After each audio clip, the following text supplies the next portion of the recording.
Wow. I hope that went better on your end. It kept telling me my internet was not stable. Oh, yeah, it seemed fine to me. Good. I never I know forgot. out here. Oh, good. You put good morning. Yep. So crazy weather day yesterday, huh? No, Um. just weird. Uh. I think it Yeah. was just a reminder that just because it's July doesn't mean that it's going to be hot and kind of rainy. Like it could be anything. Well, so this is really weird to me, and I don't want to make more of it than it is, but all of the sudden we just torrential downpours. Good morning, Hmm. Vicky. Um, so the crazy flooding in Texas, and it keeps happening. That they keep getting Hmm. at in Texas, and then Hmm. Ruidoso, of course, they have trouble with the burn scars, but that was they had huge. I mean, it just now it poured whatever that was Monday or Tuesday. I think Tuesday. Yeah. It poured there, and then yesterday I was not in town in the beginning. I had to go into town Hmm. when it was happening, but that was like a huge downpour. I mean that was the most hail I've seen in Clockcroft since I've been here. Um, Wow. it It's was nuts. it was a pretty decent size for Clawcroft too. Oh yeah, it was bigger hail, grape Yeah. size. Um, so I mean, just crazy weather stuff. Hmm. Um, um, so let me check this here. Um, oh, how fun! Um, so got some planning stuff to do when we get off of here. Uh, so man, lots of stuff happening, going on. Great crowd yesterday. Hmm. That at least it waited until what time was that? Like two or three. Yeah. Yeah. Something like that. Um, yeah, I can look see what time I messaged you. Um, uh, yeah, it was between around two that all that kind of hit. And the hard part was that was the middle of good morning, Jim. We were just talking about the crazy weather stuff. We just call it July Jamboree, but Christmas in July. And um, Jim had told me earlier, hey, we can take everything down if you want to go ahead and go. And so I went ahead and came out here to the trailer. Jim Hmm. had no idea that Hellmageddon was going to hit. Good morning, Cynthia. And so um, I can't imagine. I'm not sure I want to try to envision what that looked like yesterday getting down. But thank you guys, Jim, for taking all that down, man. Um, I would have been tempted to just pick up the pop up and just walk with a pop up over to the car to stay out of Yeah. it. They had all that stuff inside. So sorry, man. That was crazy. Shut down Hmm. 82. You said a a camper got stuck or something. Hmm. Um, an adventure. Yeah. Stuff nightmares are made out of, probably. I had trouble. I didn't hit anything until right before I got into town, but it was so slippery on the road. I Hmm. mean, it's like driving on BBs or ball bearings.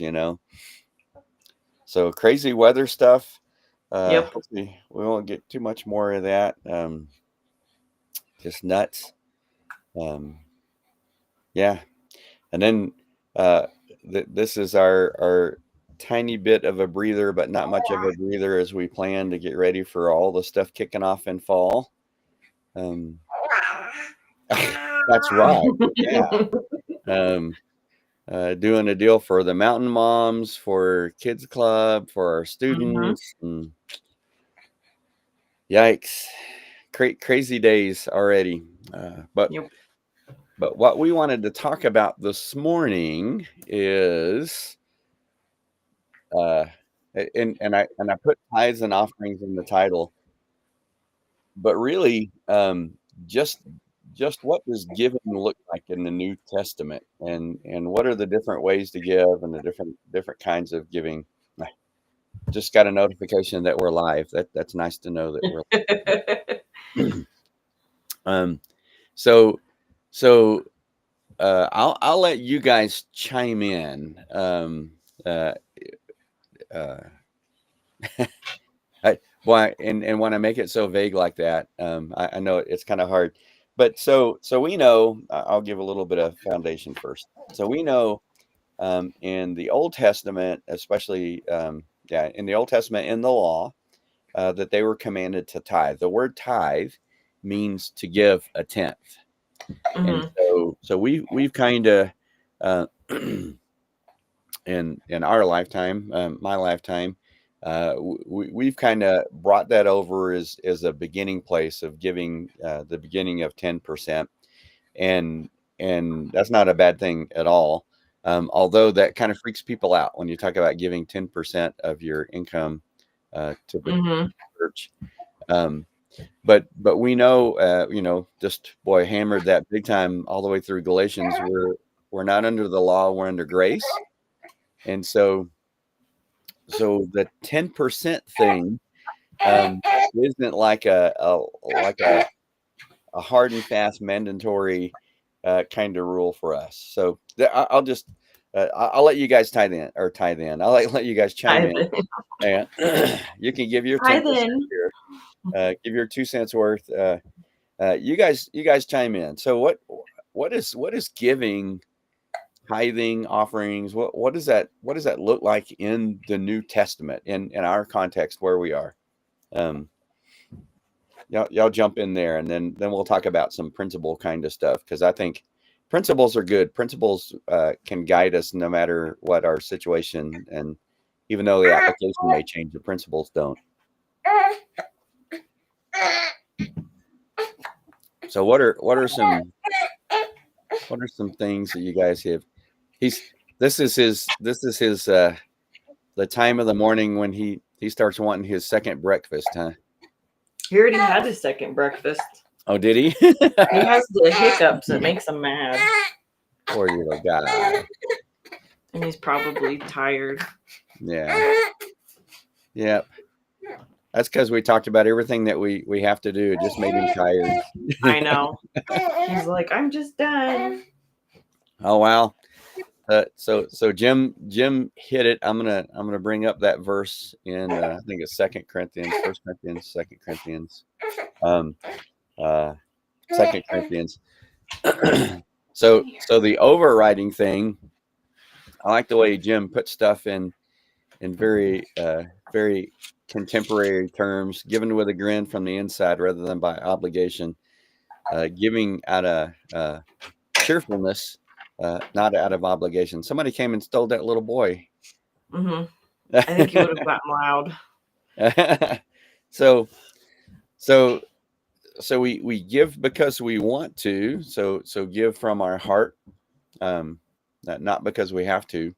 And that really is kind of, Jim. That's kind of the basis of grace is the difference between in this area between grace and law is we do it because we want to, not because we have Hmm. to. The law was a compulsion, and this is an opportunity, I guess, if you want to look at it that way. um, Somebody else chime in there. What talk to me about giving in the new covenant. What is giving in the new covenant kind of look like? I just want to give everybody a chance to chime in. For one thing, we don't know who's here until you say something. So say something so we know who's here. Um, it just shows it just shows us how many, but not who. So we give because we want to. Let me just I'll just go ahead and give you some things. So here are things that we I think that we've been taught before, and we maybe have thought about before. Um, First of all, something that I've looked at in the past is we know that Jesus tithed, right? And and Mhm. and we know that he would have had to. Now what it would have looked like for a rabbi was different than a person who has a business or something.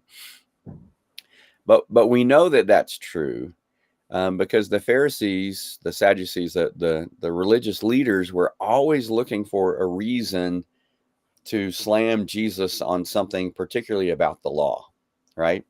Mhm. If they could have found a way that Jesus was not walking according to the law, then that would have been huge, and they would have talked about that a whole lot.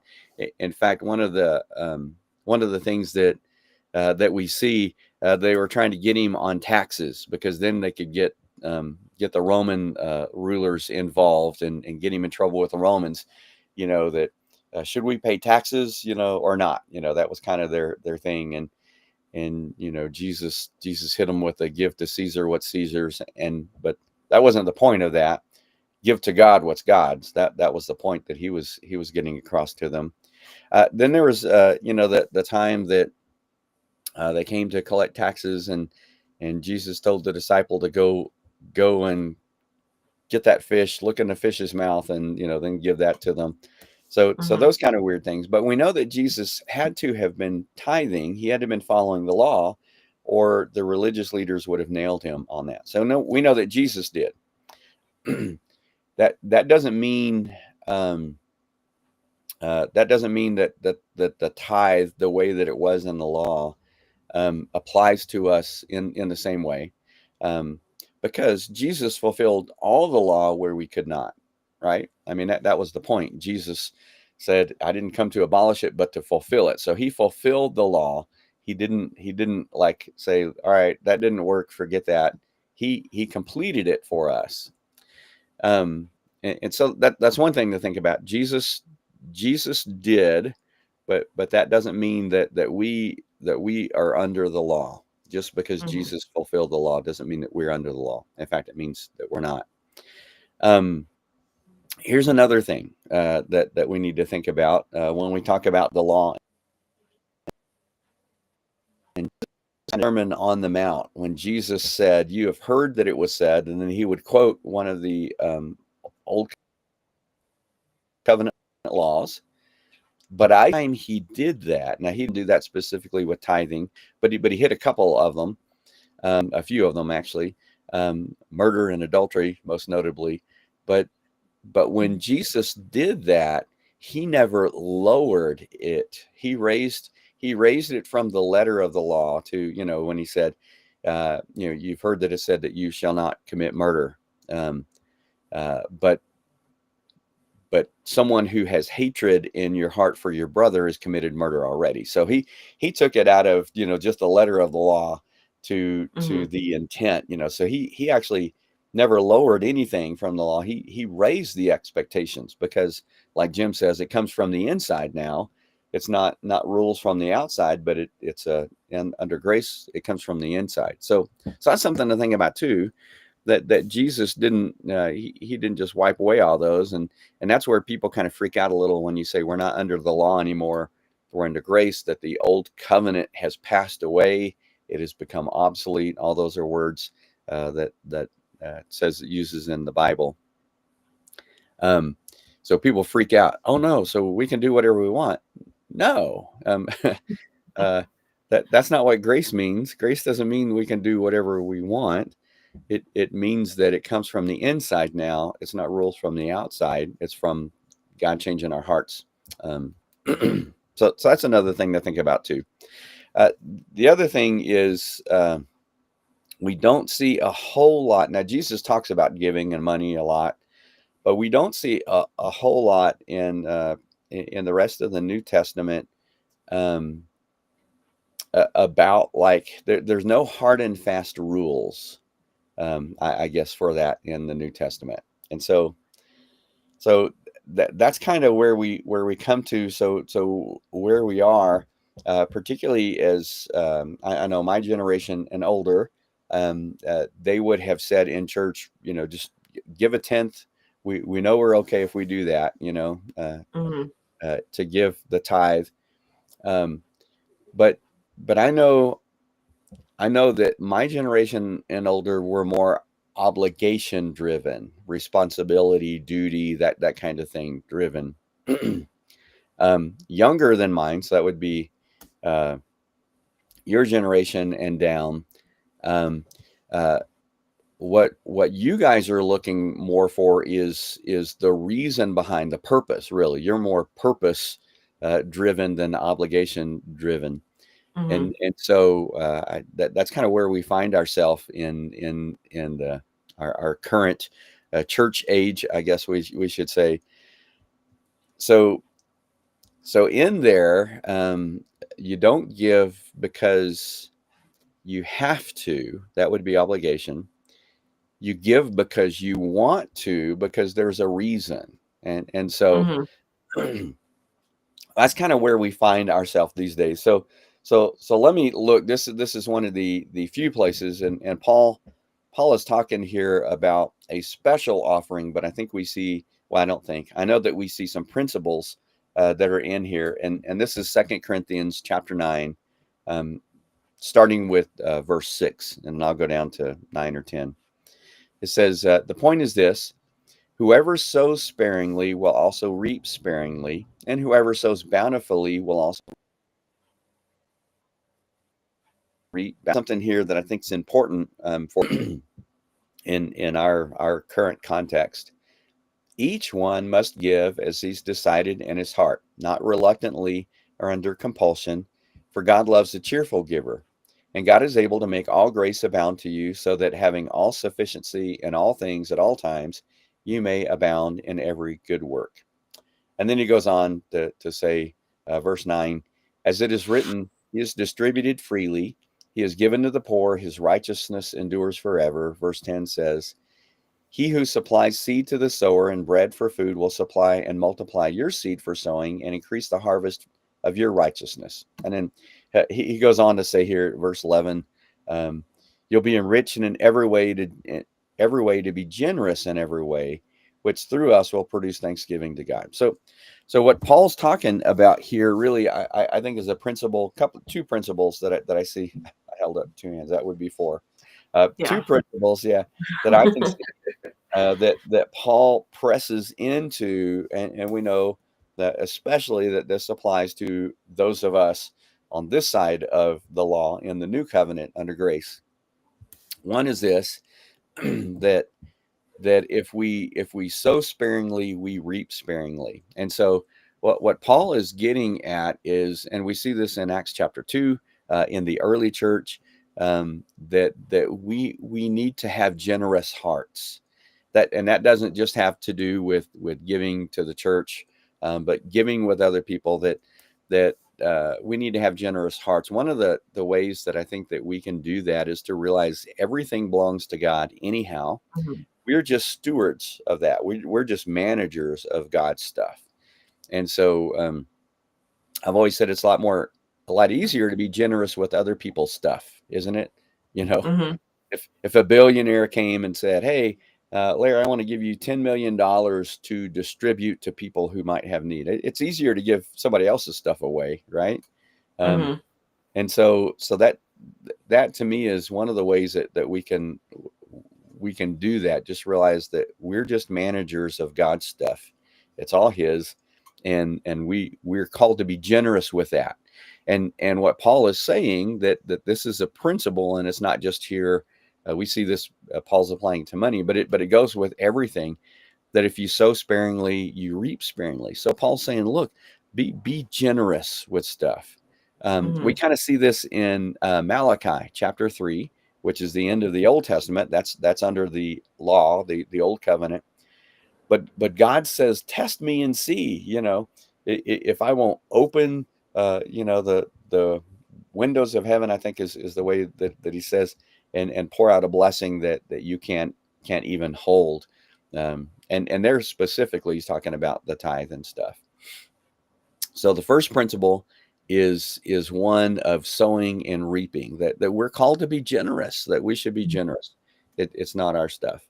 The second one that is kind of easy to miss, I think, and this to me, because Well, you've known me your whole life, I Hillary. know. Uh, uh, I'm a real practical kind of guy, so I look for real practical kind of things. But there's something that Paul mentions in here that I think is important for us, and we hit this a lot of times about almost with everything in our Christian walk, but it's we need to be intentional.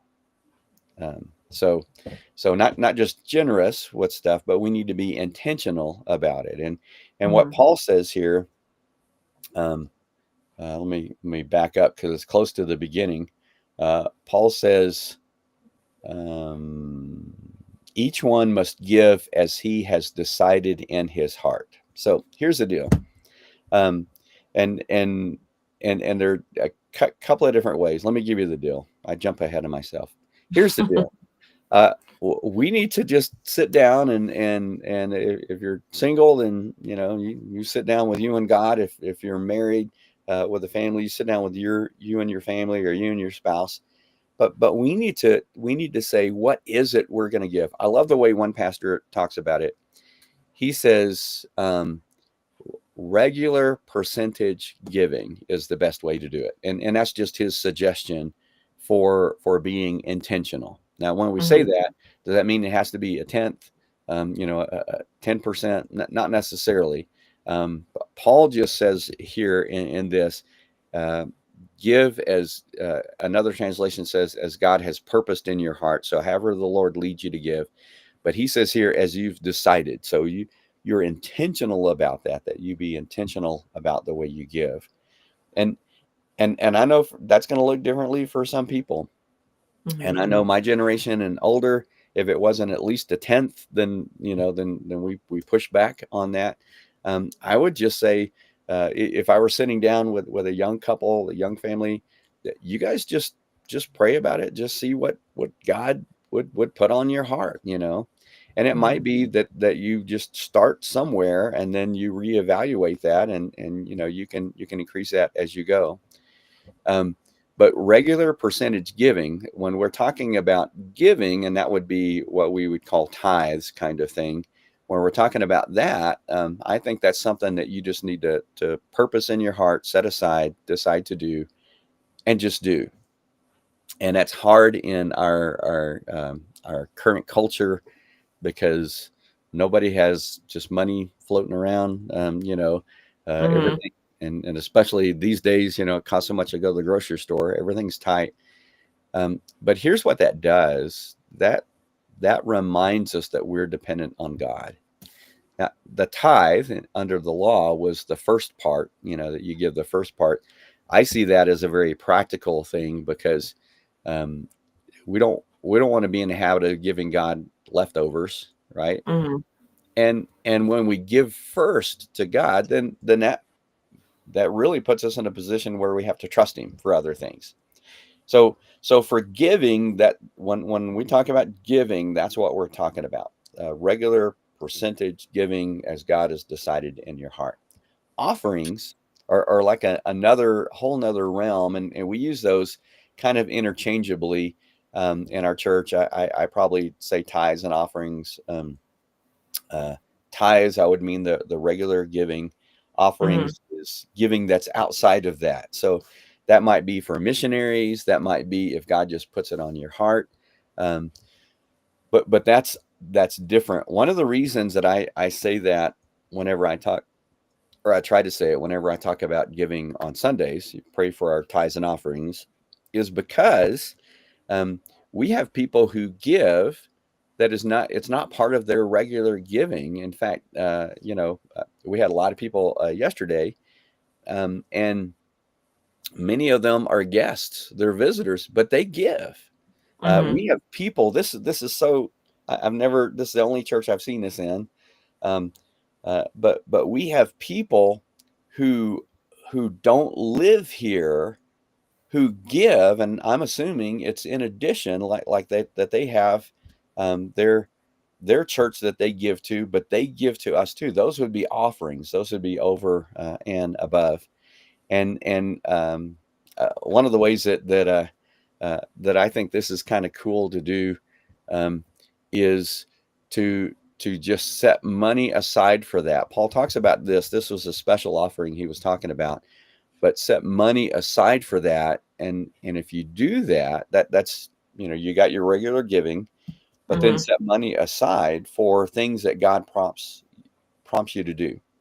How many times have we heard missionaries come and we're like, oh man, I wish I had money to give to them. That sounds, I'd love to do that. Or the floods, that we've seen come up, and we have opportunities to give, and we say, man, I wish I had money to give to that. If we just set the money aside, saying, okay, this is money that I'm going to set aside so that when an opportunity like that arises to give an offering, that I've got money that I can do that with. Mhm. And so lots of different ways to do that. Um, because I know what people may be thinking. I I'm just making it right now. I mean, I'm giving, but I'm just making it right now. What extra money set aside? So here's some things. Here's some ideas for people, and then we'll close because I've been talking a long time. Um, uh, you could Now this is something, if you're married, you got to talk with your spouse about. But this is a cool thing to do, not just for offering stuff, but for other things. Sometimes we get unexpected money, and I know people are like, that doesn't happen often. Yeah, it happens more than you think. Um, uh, it might be a refund or a rebate that you get. It might be birthday money or Christmas money or anniversary Mhm. money. Um, but here's what I would suggest that you think about, because who has extra money, that you just decide ahead of time, as Paul says, decide in your heart ahead of time. Um, and it doesn't have to be the whole amount that you get, but any unexpected money I get, I'm going to set 10% of that aside. And that's going to be money that I'll use for offerings. And I say um, unexpected, I mean kind of additional. For example, if I go do a training or a workshop somewhere and I get paid for it, I can set 10% of that. You tithe on it still, but set Mhm. 10% of that aside. You know, that's, you know, that's money that if God prompts me to do something, I can do it. I got Mike Cannon in here. Um, where do you get in line for that? The extra money is what he's talking about. Um, Yeah. it could happen that let's say that God in pastors' worlds, um, you have the opportunity to go preach at another church and they give you an honorarium, or you go speak somewhere, they give you an honorarium. You don't have to put all that aside unless God prompts you to do that, but set a portion of that aside. That'll build up. And then when these opportunities arise, then that money's already set aside. What you're saying is, God, this money is set aside and you tell me what you want me to use it for. And I Mhm. promise you he will. And then going back to the original principle, and we'll kind of close with this, is that if we sow sparingly, we'll reap sparingly. The implication there is, if we're generous, then God will give more to us to be generous with. A friend of mine used to say this, that God gives it to the people he can get it through. And we were talking about a very wealthy person at the time, and I said, man, that's crazy. He goes, yeah, but they're the most generous people I know. He said Mhm. that the guy tells me he can't give it away fast enough. I mean, I'd like to meet a few more people like that. That was a guy in Houston, but um, but that's the principle that we need to learn to live by, is realize that we're just managers, we're just stewards. It's all God's. But then to be intentional in the way we give, our regular giving, and then being even intentional in the way that we set money aside for offerings, even though we may not know what they are. So I hope that helps you to be in the know Mhm. with tithes and offerings, although we're not under law, so it doesn't have to be the tithe, the tenth, but giving and offerings, and how we should do that. And we know the money we give to the church goes to support the ministries in the church. It helps when you flip a light switch and the lights come on too. Those everyday kind of things. Mhm.